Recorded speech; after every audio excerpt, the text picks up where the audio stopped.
오늘은 앞니 부분 교정할 때 생길 수 있는 문제점들, 미리 알아두어야 할 점들, 오늘은 거기에 대해서 설명드리도록 하겠습니다.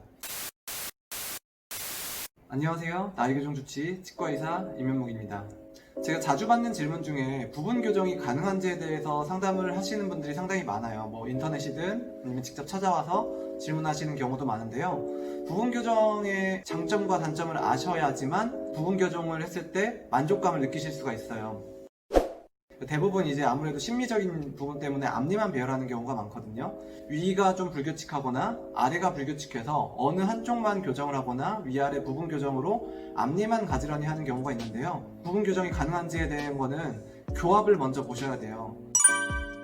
교합, 제일 중요한 부분인데, 만약에 위에만 불규칙해가지고 위에를 좀 피고 싶어요. 앞니를 폈을 때 우리가 아래와 앞니가 이렇게 잘 옆에서 봤을 때 잘 붙어 있는 경우에 앞니가 불규칙한 거를 좀 폈을 때 아무래도 우리가 공간이 없다 보니까 좀 뻗치는 경우가 있거든요. 윗치아와 아래치아가 살짝 닿을까 말까 하는 정도가 좋지만 윗치아가 이렇게 뻗치게 되면서 공간이 생기게 되거든요. 이런 경우에는 좀 발음이 새거나 좀 불편감을 느끼시는 경우가 많아요. 물론 불규칙한 정도가 많지 않아서 조금만 수정하면 되는 경우에는 충분히 치간 삭제라든가를 통해서 배열을 할 수가 있거든요. 하지만 좀 불규칙한 정도가 좀 커가지고 공간이 많지 않아서 이걸 어쩔 수 없이 좀 약간 뻗치게 하는 경우에 치과 용어로 오버젯이라고 하는데, 큰 오버젯, 그러니까 앞니와 아래치아의 간격이 좀 커질 수가 있어요.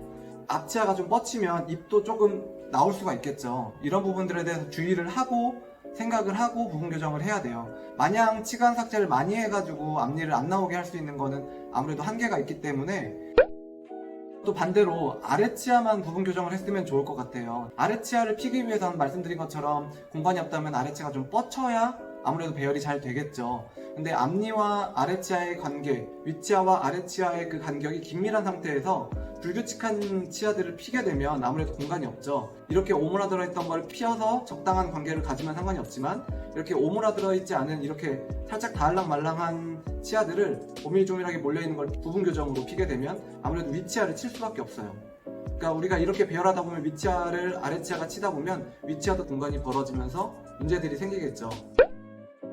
반대로 우리가 앞니가 공간이 있어가지고 그걸 모아주겠다고 하는 부분 교정을 할 수도 있거든요. 근데 이제 앞니만 장치를 붙여가지고 공간을 모으면, 예를 들어 송곳니까지만 장치를 붙인다고 하면 송곳니 뒤로 공간이 생겨요. 그냥 송곳니 뒤에 공간이 남길 수도 있겠지만, 그렇지 않으면 우리가 레진이라든가 아니면 보철물로 그 공간을 메꿔야 하는 수밖에 없어요.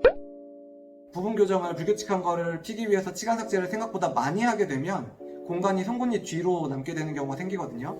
몇 군데 치과에서는 이런 거에 대해서 미리 고지를 하고 나중에 공간이 생기면 레진 치료라든가 아니면 수복 치료를 해야 된다고 설명을 하는 경우가 있어요. 이런 점들을 알고 교정 치료를 진행을 하셔야 문제가 생겼을 때 이제 대비를 하겠죠. 제가 생각했을 때 부분 교정의 가장 큰 문제점은 교합적인 문제도 있겠지만 배열되지 않은 뒤의 어금니들이 더 튀게 되는 점이에요. 저도 이제 부분 교정이 필요에 따라서 많이 하는데, 제가 원하지 않게 이제 환자분들이 더 부분 교정만 해달라고 해서 어쩔 수 없이 부분 교정만 하는 경우가 있는데요. 그런 경우에 어금니에 배열되지 않은 부분들이 너무 튀게 돼요.